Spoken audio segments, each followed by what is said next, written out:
Dan pelayanan kita jaminin lu pesen sekarang besok langsung dikirim. Nice. Jadi nggak pakai lama gitu kasarnya. Orang benar-benar puas, benar-benar cocok. Masalah itu pasti ada. Dan kalau lu nggak mau punya masalah, jangan jadi entrepreneur. Gue tadi ngomong masalah masuk di 60 titik tadi gitu. Gue punya manajer yang masukin di situ. Dia main belakang. Akhirnya gue ditendang. Ya mereka main sendiri kasarnya gitu. Mungkin karena pada saat perusahaan berkembang pasti kan tuntutannya lebih tinggi. Itu juga agak kesulitan dia ngikutin. Akhirnya juga ya udah susah dan sebagainya.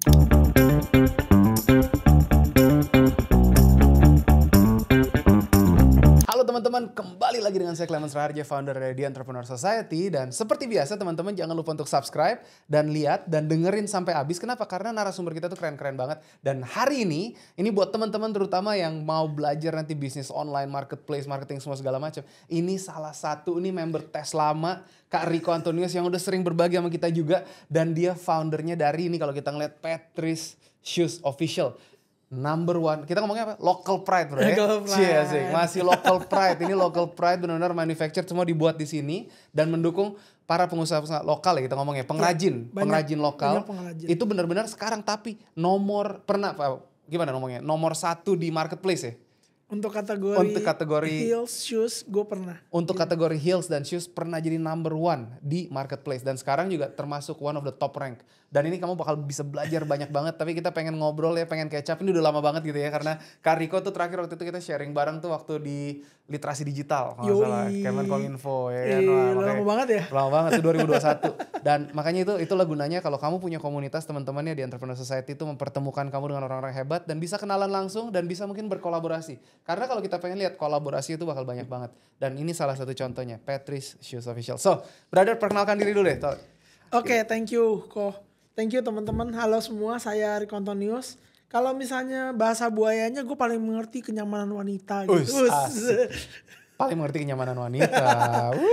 Udah tapi menikah, di sepatunya ya guys. Jadi gue sendiri basically gue menjual udah di online ini masuk tahun ke-5. Gue main di industri sepatu wanita. Terus gue juga ada memang tas, juga ada baju dan sebagainya. Cuman gue lebih ke fashion. Dan paling banyak memang di sepatu sih gitu. Keren. Sepatu wanita. Nanti teman-teman kalau pengen lihat nih langsung lihat aja sekarang di ini Patrice Shoes Official. Coba lihat, tunjukin guys. Patrice Shoes Official ya teman-teman, cek aja. Jadi gini, yang keren tuh sebenarnya. Ini mungkin kita pas pandemi ya, produk pandemi kan? 5 tahun yang lalu. Iya bener. 2020 tuh gue inget banget. Karena kita kan juga nih melangkah bersama Patrice. Tuh lihat, bisa tuker size. Asli kan, local woman shoes brand. Ini teman-teman follow ya langsung ya, ini viral loh. Ini salah satu, maksudnya apa ya, gue bangga lah pernah bisa ikut serta pathway mungkin kecil dalam perjalanannya Patrice gitu kan. Karena dulu kita kan yang handle juga ya waktu di HMM. Awal-awal photoshoot segala macam ya kan dari agensi kita. Bener-bener banyak dibantuin banget sama tes ini. Amin. Gue banyak channel juga, banyak belajar juga dari Koko. Bener-bener banyak banget hal-hal yang menurut gue kalau misalnya nggak gara-gara tes juga nggak banyak yang bisa gue pelajari. Sampai hari ini pengembangan dan sebagainya itu nggak cuma networking tapi ilmu-ilmu dan sebagainya juga banyak banget yang gue dapet. Thank you. nggak di script guys. Tapi ya by the way, jadi makanya karena ngelihat dulu tuh kita photoshoot awal-awal dan sekarang bisa sebesar ini. Dan ini bukan main-main karena apa? Gue aja kadang-kadang gak diundang sama acara TikTok. Kayak dia tiap kali story pergi lagi acara TikTok. Shopee juga ya? Shopee, TikTok. Kita memang sering diundang sih. Gitu kan makanya. Terus ya dan dia juga banyak ngajarin teman-teman yang lainnya di Entrepreneur Society juga tuh dari pengalaman dia ngebangun. Makanya epic banget. Coba mungkin gini cerita dulu. Iya, Ini awal mulai gimana awal mulai? Teman-teman simak ya. Ini karena awal mulainya itu tuh ya dari segala kesederhanaan kan waktu itu ya. Gue dari lahir nih nggak ceritanya siap. Boleh. Jadi kalau misalnya Patrice. Patrice. Jadi kalau misalnya diceritain kenapa kok gue main di industri sepatu padahal mukanya burik begini katanya gitu ya. Apa hubungannya bro? Kan cowok katanya. Kok mainnya cewek gitu, barang-barang cewek. Ya. Jadi karena sebenarnya gue punya orang tua tuh mainnya di industri persepatuan. I see. Jadi sebenarnya kalau basically gue punya pengalaman di persepatuan ini udah cukup lama. Tapi sebenarnya gue tuh mainnya orang tua itu mainnya di retail. Jadi jualan di toko kok. Jadi waktu dulu tokonya ada 3, gue kembangin. Jadi waktu beres kuliah gue bantuin dari 3 toko tuh gue ngembangin sampai 5 toko. which is menurut gue udah cukup quite good dan sebagainya. Abis itu gue juga dapat kesempatan untuk bisa masuk ke modern market. Kemarin gue bisa masuk waktu itu awal-awal masih 10, 15 terakhir sampai 60 titik. Wow. Yes, ada di daerah Jakarta, Tangerang, Banten, Jawa Barat sampai ke Jawa Tengah. Ada brandnya boleh disebut gak? Kalau enggak apa-apa. Ada brandnya. Ya, itu brand yang ada yang dipegang sama adek gue. Oke. Teman-teman pada tahu nih. Iya. Nanti dicek sendiri ya, dicari ya. Kita pernah handle juga adanya Yes. photoshoot dan sebagainya gitu ya. Oke, Iya. untuk branding lah. Okay. Nanti abis itu pasti ketemu lagi. Siap. Nanti duduk sini. Lanjut. Lagi. Terus. Nah terus ternyata turns out itu masuk pandemi. Apa yang gue bangun bareng bantuin bisnis orang tua kemarin itu langsung hilang dalam sekejap. Which is yang tadi gue bilang 60 itu hilang dalam 1 bulan kok. Langsung tutup PPKM zero. Everything is zero. Paris semua. 5 toko tadi udah hilang semua, tinggal 2. Which is abis-abisan. Wow. Secara manajemen juga banyak fraud dan banyak yang aneh-aneh juga. Jadi udah ngerasain tuh manajemen yang aneh-aneh, dibohongin orang, ditikung dari dalam dan sebagainya, itu udah banyak. Gue juga ngalamin tuh. Yes. Tapi itu curcol nanti. Curcol, lanjut. ya. Terus. Terus habis itu pas pandemi gue tuh mikir, awalnya kan memang bantuin orang tua iseng-iseng lah ya, pengen coba bisnis ini, pengen coba bisnis itu dan sebagainya. Terus gue mikir, apa sih yang bikin gue hidup dari dulu sampai sekarang? Sepatu wanita. Gue ngertinya sepatu wanita, gue ngertinya industri sepatu nih. Dan kebetulan memang gue ngerti apa yang mesti dan harusnya dibangun. Habis itu kita buatlah sepatu wanita. Awalnya masih yang bisnis orang tua tadi, kita coba jalanin dan sebagainya. Pertanyaan pertama gue waktu itu di kepala adalah, ini kan lagi pandemi, semua di dalam rumah, siapa yang pakai sepatu kayak gini? Gak ada. Tapi balik lagi kita coba aja. Ternyata turns out pada saat lagi dulu, kalau teman-teman pas pandemi itu kan ada PPKM ya, semuanya ditutup, gak boleh keluar dan sebagainya. Itu tuh ternyata berasanya daerah Jawa, di daerah Jawa Barat atau misalnya di Jakarta aja. Ternyata di luar sana tuh masih banyak. Ini yang mengagetkan, gue baru mulai 1-2 minggu, ternyata gue dapat orderan dari Papua. Yang tadinya gue cuma main di daerah Bogor, gue gak mungkin itu bisa nyampe ke daerah sana dan sebagainya, ternyata market itu luas banget. Turns out dalam waktu singkat, yang tadinya gue udah stres dan gue pikir udah gak bisa ngapa-ngapain lagi nih, udah tutup semua, udah banyak problem juga gitu. Sebenarnya ada utang bank juga, udah kejepit kanan kiri lah kasarnya. Okay. Oh. Tapi abis itu balik lagi, karena gue ngeliat secerca harapan ini bisa jalanin, coba kita jalanin. Terus itu bagus. Dan abis itu gue bilang ke orang tua gue mau coba jalanin brand sendiri. Akhirnya gue jalanin ini bareng istri. Awalnya gak gampang. Gue mulai juga dari garasi, orang tua pinjem dulu. Pak pinjem dulu deh garasinya gitu kasarnya. Baru 3 hari jalan, udah kebanjiran. Plafonnya gak tau kenapa rubuh. Yo elah. Iya, banjir itu sepatu. Gue mesti dijemur-jemur dulu dan sebagainya. Jadi dengan dana yang seadanya dan sebagainya jalan, tapi ya terus cukup baik. Dalam waktu 1-2 tahun, gue puji Tuhan bisa pindah beberapa gudang. 1, 2, 3 kali gitu pindah gudang, penjualan juga makin bagus. Kayaknya kalau misalnya di total dalam waktu 4 tahun ini udah lebih dari 1 juta piece gue jual. 1 juta piece sepatu wanita. Dia sudah mempercantik 1 juta wanita. Enggak sih. Ya, di Indonesia. Biar clickbait. Oke. Nah, lanjut terus. Sip. Dan menurut gue turns out-nya adalah gue belajar banyak. Ini juga pelajaran yang gue dapat dari Coach Lemon. Dari tes juga dan sebagainya. Bahwa ternyata kita menjalanin bisnis itu kan ada step-stepnya. Ya. Nah ini yang gue rasain. Bener-bener gue naikin tangganya satu persatu. Nah itu kenapa gue dalam 4 tahun belakangan ini bener-bener tugas gue ngapain? Ngerapihin tim, bangunin tim, benerin brandingnya, bikinin segala macamnya sehingga bener-bener bisa bikin sepatu yang bener-bener berkualitas. Pada saat orang pakai itu produk bener-bener orang tuh nyaman. Orang tuh puas. Ya, makanya gue bilang tadi gue bisa muasin wanita lo. Wow. Dalam hal kenyamanan. Clickbait, bisa memuaskan wanita. 1 juta wanita sudah dipuaskan oleh kakak Rico Antonius di Indonesia. Clickbait ya, oke catat. Anyway, tapi itu tadi ngomongin naik kelas tuh kelas 1 sampai kelas 6 yang diajarkan ya waktu itu ya? Bener. I see, oke. Ini buat teman-teman yang pengen tahu nanti nonton di video-video sebelumnya juga itu saya udah jelasin lengkap. Nggak ngulang lagi. Nah terus lanjut ceritanya. Nah, turns out ya bisa jadi kayak sekarang karena disupport banyak hal menurut gue gitu loh. Jadi tugas gue itu kalau teman-teman tahu nanti riset sendiri aja. Tapi industri persepatuan itu sebenarnya cuma ada 3 biasanya. Ya, cuma ada 3. 1 ada di daerah Jakarta Tangerang. Ada di Bandung. Tadi pria, wanita dan bayi. Oke, lanjut. sorry. Biasanya ya kalau wanita lagi tadi. Kalau misalnya sourcing sepatu itu cuma ada di Jakarta Tangerang. Terus ada di Bandung sama di Bogor. Jakarta Tangerang itu yang sneakers. Jadi kalau teman-teman tahu brand lokal dan sebagainya coba cek biasanya dari sana. Terus habis itu ke Bandung itu yang biasanya sepatu-sepatu kulit dan lain sebagainya. Teman-teman mungkin taunya zaman dulu Cibaduyut dan sebagainya. Yeah. Dia craftsmanship-nya luar biasa. Tapi di Bogor kalau teman-teman cek gitu di marketplace yang barang-barangnya harganya ajudubillah itu banyak banget di Bogor dan biasanya memang kualitasnya jelek.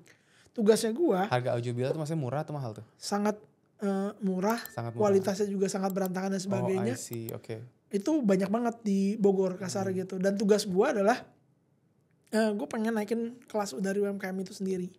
Jadi ada yang datang ke gue pakai motor gitu. Pakai motor dia nawarin ini kira-kira bisa nggak nih diproduksi dan sebagainya. Terus gue bilang ya udah kita coba ya sama-sama ya. Tapi gini Pak, nggak segampang itu.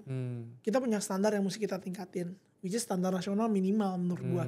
Jadi gue kurasi, gue ajarin gimana caranya dan sebagainya. Sehingga benar-benar bisa bikin produk yang benar-benar bisa sampai ke nasional. Turns out dia udah bisa kirim ya ribuan piece lah. Wow. Hampir ya dalam setiap minggu dan bulan ya ada aja banyak gitu. Intinya tadinya cuma 1-2 tapi sekarang udah regularly buat kita gitu. Keren, mendukung UMKM berkembang. Dan ini real banget nih kita ngomongin dari pengrajin justru seperti ini. Keren banget bro. Gitu kan. Terus. Jadi menurut gue kita gak bisa jalan sendiri sih menurut gue. Jadi dalam gue sendiri bilang ke tim bahwa sebenarnya yang perlu banget kita rapihin adalah 1 kita harus bisa melangkah bersama konsumen menurut gue. Makanya kenapa namanya melangkah bersama Patris. Coba tunjukin lagi. Melangkah bersama Patris. Coba lihat di ini Shopee-nya, Ada melangkah bersama Patris. Ya, yang pertama kita harus pastiin produk kita benar-benar bisa berkualitas dan orang puas dengan produk kita. Pengikut 1,8 juta guys.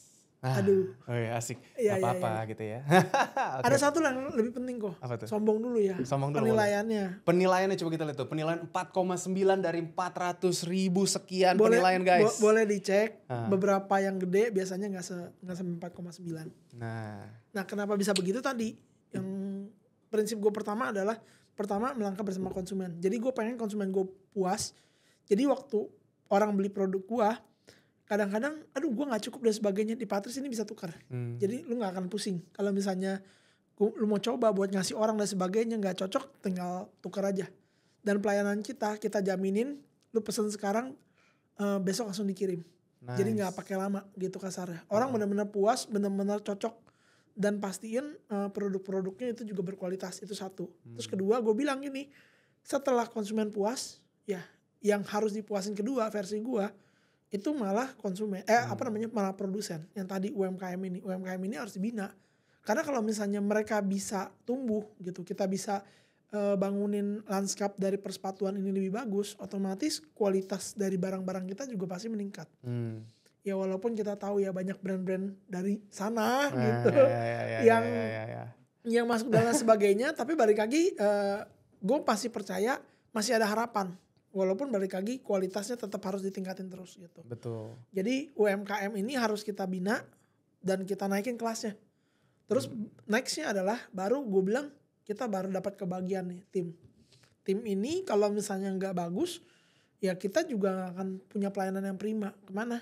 Buat konsumen, buat produsen juga. Otomatis gue bilang melangkah bersama tim itu tuh nomor terakhir sebenarnya. Ada below-nya sih kok, tapi gue gak pernah tulis. Gue bilang buat gue sendirinya paling belakang banget. Apa tuh. Iya. Itulah entrepreneur kan. Biasanya kita dapat kue paling terakhir dan kita paling happy dan paling bangga ketika produk dan jasa kita bisa jadi solusi buat teman-teman, buat yang lain juga. Terus habis itu partner-partner kita happy, which is kalau menurut gue lebih ke supplier atau misalnya lebih ke tim. Baru kita bagian belakang lah kalau masih ada sisanya. Patricius, keren banget teman-teman ya makanya. Jadi oke, sekarang ini mulai. Jadi udah ngomongin tadi, dari tadi cerita ya, belum mulai. udah mulai. Kita udah belajar ilmu ya. Yes. Kalau ngomongin tadi melangkah bersama Patrice itu ada corporate value-nya berarti ada M-nya. Yes. Salah satu yang corporate value gue yang tadi gue bilang. Apa aja boleh di-sharing nggak sini? Kemarin tuh salah satu member kita member Relis juga ya. Iya. Gue salah satu yang paling sering dipakai itu yang jadi kunci utama sebenarnya gue ada smart. Gue lupa ingat tapi nomor satu yang tapi yang paling penting enggak gue bercanda. Kita punya nilai itu smart ya. Satu itu adalah setiap hari harus lebih baik. Jadi everything yang kita lakuin ya harus ada incremental changes atau hal yang baik. Keren, ya, smart teman-teman ya. Smart ya, setiap hari. Satu hal yang lebih baik lah kasarnya gitu. Terus M-nya apa ya? Ya, tapi balik lagi. Pokoknya begitulah ya. Melangkah. Ada di apa sih website namanya? Enggak ada dong. Ini kan buat tim gue doang gitu. Gue punya prinsip satu. Jadi setiap hari harus baik. Terus punya mental anak kemarin sore itu juga ada. Jadi kita tuh harus eager to learn. Tanya. Dan gue suka banget kalau ngeliat Instagramnya ya. Coba lihat Instagram Kak Riko. Gitu kan. Masih udah gak dipakai. Tapi itu mental anak kemarin sore itu gue pakai. Gue taruh itu buat apa? Biar temen-temen tuh jangan takut. Karena balik lagi, ini pelajaran yang gue dapat juga. Lu baru banget waktu gue mulai, ini banyak giant-giant yang gede banget gitu loh. Kok dia bisa, gue enggak. Nah ini menurut gue punya mentalitas anak yang kemarin sore, yang gak ngerti apa-apa, terabas-terobos aja segala macem. Ini harus dipunyain setiap orang. Oke, 2. Ya. Dan itu benar banget karena Riko tuh paling rajin waktu itu belajar, ngikut bootcamp, terus ngikut sharing, apa segala macam, mentorship. Jadi mentalitasnya harus dibangun bahwa kayak gue gak ngerti apa-apa nih. Nah itu yang gue pengen gitu. Gelas kosong, bagus gelas banget. Kosong. Terus habis itu attitude adalah kunci. Karena tanpa attitude kita gak bisa ngapa-ngapain. For the team, all of us kita mesti punya attitude yang baik. Ya artinya ya mungkin datang dengan tepat waktu atau misalnya kredibilitas, kejujuran dan sebagainya itu udah pasti ya gitu. Terus habis itu kita mesti reliable. Okay. Atau misalnya kalau gue bilangnya pekerjaan harus beres pada saat waktunya. Gue nggak sombong dan lain sebagainya, tapi gue kalau ngobrol sama teman-teman logistik dan sebagainya enak ngejemput Patrice katanya tepat waktu dan sebagainya. Kenapa gue bilang begitu? Karena simple. Gue cuma bilang kerja harus beres tepat waktu dan sebagainya. Gue buatin waktunya, gue buatin sistemnya, semuanya smooth well. Bahkan yang paling kalau teman-teman di industri fashion terutama pada saat lagi lebaran itu kan peak season. Yeah. Walaupun nggak bisa a whole month gitu.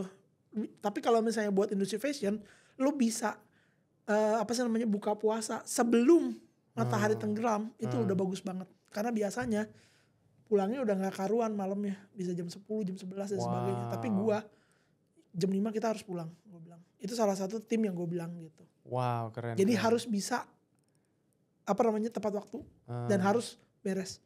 Walaupun ya tetap aja kalau lagi peaknya banget pasti geser-geser juga waktunya. Iya. Tapi harus diusahain kata gue gitu. Ih mantap dong, kayak gitu keren abis. Jadi diwajibin sama gue malah gitu. Mantap, gue suka. Terus yang terakhir adalah smart itu kayaknya lebih ke ngomongin semua harus pakai data kasarnya gitu. It's about all of the data. Jadi kalau misalnya kita mau ngomong dan sebagainya, tim Patrice itu diwajibin untuk ngomongnya harus ada dasarnya.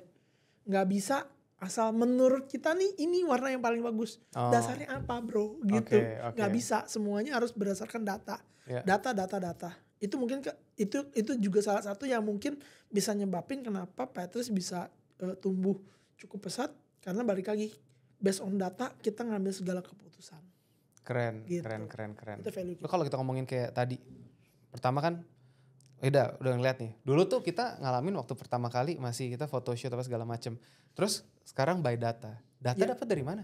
Nah itu kalau gua jujur semua yang gua lakuin, gua backup dengan sistem. Nggak harus yang mahal ya teman-teman.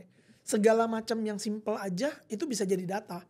Contoh, teman-teman di sini kalau misalnya industri fashion dan sebagainya, kadang-kadang ditanya, barang apa sih yang bagus? Yang ini. Nah misalnya contoh, pertanyaannya kan kita mesti ada hitungannya. Ini bagus, tapi sebenarnya berapa banyak yang bisa dimakan bulan itu? Lu mesti punya catatannya. Terus habis itu, oke, kalau misalnya dimakannya anggaplah 100 piece ya gitu. Berarti kan kita harus nyediain stok berapa banyak. Belum lead time dan sebagainya. Nah ini yang gue banyak banget ketemu teman-teman di lapangan yang di bagian sini aja dia nggak rapi, dia nggak tahu. Terus ditanya lagi, kalau dibandingin tahun ini, hari ini, ya tahun lalu, 2 tahun lalu ada nggak datanya? Kenapa tahun lalu cuma segini, tahun ini bisa begini dan sebagainya. Di gua itu punya data dan semua tim harus lihat terus dan sebagainya.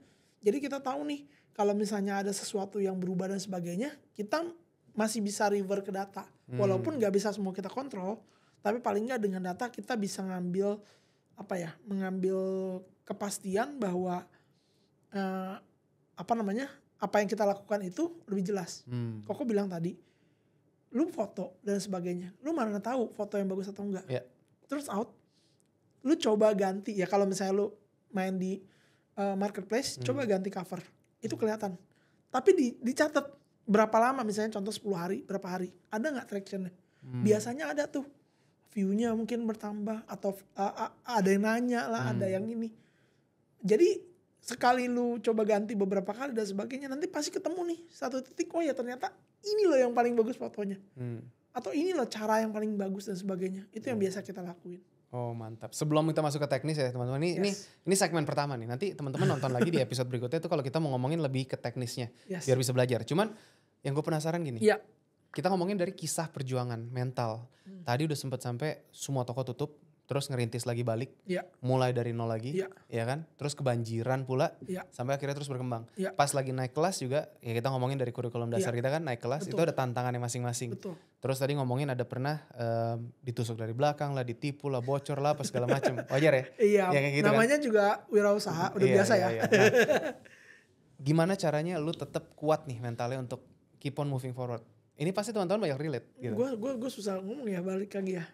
Karena gue percaya gini sih, ada beberapa orang yang bisa jalani itu kok kuat dan sebagainya. Mungkin gue bisa bilang, gue selalu kalau misalnya ditanya begini dan sebagainya, mungkin gara-gara ini piring nasinya gue. Ini yang utama. Buat orang yang hidup matinya ada di sini, di bisnis ini dan sebagainya, dia mau gak mau kok kasarnya. Dia mikir tuh gimana caranya gue bisa hidup dari sini dan sebagainya. Ini yang penting juga. Ini mungkin sedikit sharing juga, kalau misalnya berpartner dan sebagainya, kita penting banget mesti tahu dia tuh piring nasinya di mana. Kalau menurut gua, ketika misalnya dia piring nasinya ini satu-satunya jalan gua dan ini salah satu-satunya jalan lu, kita pasti benar-benar serius ngegodok ini. But kalau misalnya dia mungkin punya yang lain dan sebagainya, kadang-kadang ini juga jadi sesuatu yang agak PR menurut gua gitu. Jadi prinsip bakar kapal aja gitu. Kita udah masuk ke satu tempat, kita bakar kapalnya, jangan nengok ke belakang, kita fokus full di situ. Itu salah satu yang menurut gua ngebuat mentalitas gua harus menang, kasarnya gitu. Vini vidi vici ya katanya. Gua datang, gua lihat gua menang. Amin. Mantap. Amin. Keren. Ya benar, dari piring nasi ya. Kalau ngomongin tadi, tapi pernah sampai oke nih, ini curcol session enggak? Karena gue juga ngalamin soalnya kayak ya ada orang yang udah gue didik nih dari awal gitu kan ya. Biasalah kita ngomong tim dari gak ngerti apa-apa, kita didik. Terus habis itu ya memang gak punya kapasitas juga ya, akhirnya terus bisa upgrade diri di sekolahin gitu kan. Tiba-tiba itu kan keluar mau bikin lagi. Itu pernah. Ada lagi juga kalau kita ngomongin ada nih, terus kita pernah kasih kesempatan. Memang levelnya kita angkat terlalu tinggi, gak nyampe. Benar, itu problem tuh. Kita ngangkat sebagai partner tapi levelnya makanya itu kesalahan dari itu gue kesalahan di gue lah. Karena mungkin pemilihan partner yang kurang tepat gitu kan, dan ada klien yang kecewa apa segala macam. Terus habis gitu ada lagi, kalau kita ngomongin udah kayak gitu, tim lu digrogotin jadi virus. Banyak. Pernah ngalamin nih? Itu kalau misalnya di kita mah kayaknya udah biasa ya, ada yang begitu ya. Tapi rasanya masih gini, biasa. Gue pernah ngalamin lah, ditusuk lah, ditipu lah, diapain segala macam. Oke. Tapi tetap rasanya kan, Iya. nah gimana tuh lo ngadepinnya? Gue penasaran aja sih. Ini sharing yang dalam nih, Cia sih. Iya. Kalau gue pribadi sih ngadepin itu semua balik lagi. Life is must go on ya kasarnya gitu. Kita mesti jalan terus. Karena gue punya prinsip bahwa lu jatuh sekali, lu berdiri 2-3 kali lah kasarnya gitu. Dan masalah itu pasti ada. Dan kalau lu nggak mau punya masalah, jangan jadi entrepreneur. Nah, kalau lu nggak punya masalah, jangan jadi entrepreneur. Jangan jadi entrepreneur. Bahkan biasa jadi yang lain pun banyak masalah sebenarnya. Kita cuma berhenti masalah ketika udah tinggal nama ya kasarnya gitu. Tapi balik lagi, menurut gua as an entrepreneur menurut gua itu banyak terjadi. Apalagi pada saat kita lagi growing, lagi bagus atau lagi apa. Masalah tuh kadang-kadang datangnya bukan pada saat lagi menurut gue ya, masalah terbesar itu datangnya bukan pada saat kita lagi susah, lagi di bawah. Kita susah di bawah segala macam, tinggal gerak aja biasanya. Tapi begitu kita naik dan sebagainya, ada sesuatu yang mungkin kadang-kadang kita nggak lihat. Nah, entah orang lain itu yang gerogotin, entah itu tim kita yang gerogotin dan sebagainya, itu bisa terjadi. Gitu. Dan menurut gue begitu maksudnya. Satu case yang gue tadi ngomong masalah masuk di 60 titik tadi gitu. Gue punya manajer yang masukin di situ, dia main belakang. Akhirnya gue ditendang, ya mereka main sendiri asar gitu. Oh wow. Itu juga salah satu yang paling gilanya. Oh wow. Itu semuanya salah satu orang kepercayaan, jadi yang dia masukin ya akhirnya tendang, ya udah akhirnya kita jalan aja mau gak mau kasar gitu. Itu ya balik lagi, itu pelajaran juga. Semenjak saat itu kita ngambil keputusan, ya balik lagi tadi. Kau tadi bilang masalah ada yang kita merekrut orang yang langsung levelnya sekian dan sebagainya, kita harap ini bisa membantu. Nggak segampang itu bro gitu. Atau kita kita bina aja deh dan sebagainya. Nanti kita naikin kelas. Ada orang gua yang dulu itu bantuin gua. Itu dia tukang masak tadinya. Gua ajakin di kreatif dan sebagainya. Bisa sampai satu titik level yang menurut gua bener-bener lumayan dan sebagainya. Tapi balik lagi mungkin karena pada saat perusahaan berkembang pasti kan tuntutannya lebih tinggi. Itu juga agak kesulitan dia ngikutin. Akhirnya juga ya udah susah dan sebagainya. Tapi balik lagi nggak ada yang benar, nggak ada yang salah ya. Tapi yang kita usahain adalah apa yang bisa kita lakuin hari ini yang terbaik, ya kita lakuin aja. Setiap hari harus lebih baik gitu aja. Setiap hari harus lebih baik. Ya. Keren abis. Brother, di akhir sesi ini tips and tricks buat teman-teman ya kalau mungkin lagi ngadepin kondisi yang sama, karena gue ngerti. Jadi sejujurnya pasti kena dong, kena ke sampai lu mempertanyakan diri lu nggak sih? Pernah nggak sih sampai kayak gitu, kayak damn, gue udah baik nih, kok bisa? Bener, kok bisa kan? Ya? Iya kan? Gitu. Jangan, kalau menurut gue gini lah, kadang-kadang kan kita jelasin ya, seperti menuang ya, seperti menabur di tempat yang salah. Iya. Tapi gue yakin prinsip menabur itu nggak salah.